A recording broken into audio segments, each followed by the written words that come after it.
Have you ever noticed that in meetings, some people say less, but somehow sound more senior, more credible, and more strategic than everyone else?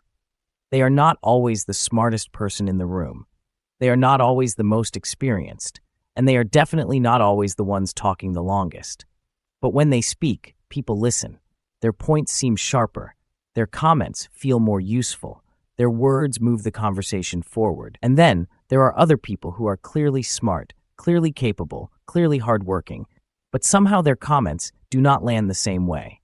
They talk more, explain more, add more detail, and still do not sound as strategic as the person who said half as much. That's what we are talking about today. Today's episode is about how to sound more strategic in meetings. Sounding strategic is not about using bigger words, acting more important, or trying to sound like an executive caricature. It is about learning how to think, frame, and communicate in a way that helps people quickly understand what matters most. Before we dive in, I've included links in the description to free resources that can help you grow in your communication, leadership, and confidence at work. And if you want to go deeper into strategic thinking and leadership, you can also check out my book, The Strategy Blueprint, a step-by-step guide to building your company strategy, available now on Amazon. Now let's get into it.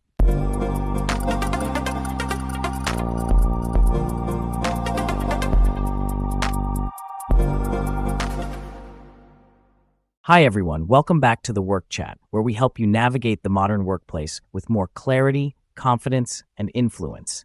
And today we're talking about something that can quietly change the way people see you at work: sounding more strategic in meetings. Because here is the truth. A lot of professionals think that sounding strategic means sounding smarter. It does not. A lot of professionals think it means having the most detailed analysis. It does not. And a lot of people think strategic communication is mostly about confidence or executive presence. That helps, but it is not the core of it. What actually makes someone sound strategic is that they know how to connect the conversation to what matters most. They do not just add information, they add perspective. They do not just explain what is happening, they help people see what it means. And that is a different skill. So let's talk about how to do that. The first shift is this: lead with the point, not the process. One of the biggest reasons people do not sound strategic in meetings is that they take too long to get to the point. They start with background, then context, then details, then explanations. And only after all of that do they finally get to what they are actually trying to say. By then, people are already mentally drifting. Strategic communicators do the opposite. They lead with the point. They say, the main issue is, what matters most here is, the risk I see is, my recommendation would be. That kind of communication instantly sounds more senior because it respects how people process information in meetings. Especially in leadership settings, people are not usually looking for a long journey. They are looking for the takeaway. That does not mean context does not matter. It does. But context should support the point, not hide it. If you want to sound more strategic, stop making people wait for your conclusion. The second shift is this: talk about impact, not just activity. A lot of people sound tactical because they focus too much on what is being done. They give updates like, we completed this, we sent that, we're working on this, we had 3 meetings about that. That may be informative, but it does not automatically sound strategic. Strategic people connect activity to impact. They do not just say what happened, they say why it matters. For example, instead of saying, we finished the new workflow draft, a more strategic version would be, we finished the new workflow draft, which should reduce rework and shorten turnaround time if implemented well. Instead of, we've been talking to a few partners, you might say, we've been talking to a few partners, and the bigger opportunity here is that this could expand our reach without adding the same level of internal capacity.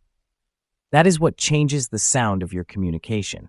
You are no longer just reporting, you are interpreting, and interpretation is what makes you sound strategic. The third shift is this: bring the conversation up a level. This is one of the most powerful habits you can build. In meetings, a lot of people stay at the surface level of the issue. They talk about the immediate problem, the immediate task, the immediate obstacle. Strategic communicators often do something else. They zoom out. They help the room see the broader pattern, implication, or trade-off. That might sound like, I think the bigger issue here is, this may be less about the individual request and more about how we are prioritizing overall. What this really points to is a capacity issue, not just a scheduling issue. The trade-off we need to think about is speed versus quality. That kind of framing makes you sound thoughtful because you are not stuck in the weeds. You are helping people organize the issue at a higher level, and that is a big part of sounding strategic, showing people that you can see beyond the obvious. The fourth shift is this: focus on decisions, not just discussion. Some people talk in meetings in a way that keeps the conversation going. Strategic communicators talk in a way that helps the conversation move. That is a big difference. If you want to sound more strategic, ask yourself, what decision is needed here? What choice are we really making? What needs to become clear before we move forward? People who sound strategic often bring direction into the room. They say things like, I think the decision we need to make today is, before we move forward, we need clarity on. The real question is whether we want to optimize for speed, scale, or sustainability. If we agree on that, then the next step becomes much clearer. That kind of language signals leadership because now you are not just contributing thoughts, you are helping the group make progress. And in meetings, progress sounds strategic. The fifth shift is this: stop over-explaining. This one matters a lot. A lot of smart professionals weaken their own message by saying too much. They over-explain because they want to sound thoughtful. They over-explain because they want to make sure no one misunderstands. They over-explain because they think more detail equals more credibility. But in meetings, too much explanation often has the opposite effect. It makes your point feel less sharp. It buries your best insight. It makes you sound less decisive, not more.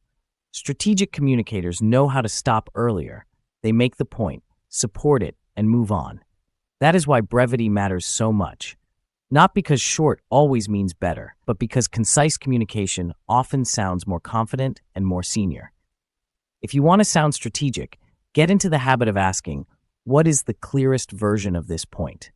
And then say that version. The sixth shift is this: use language that signals judgment, not just observation. A lot of people describe what they see, but they stop short of offering judgment. They say, here's what's happening. Strategic communicators say, here's what I think it means. That extra layer is powerful.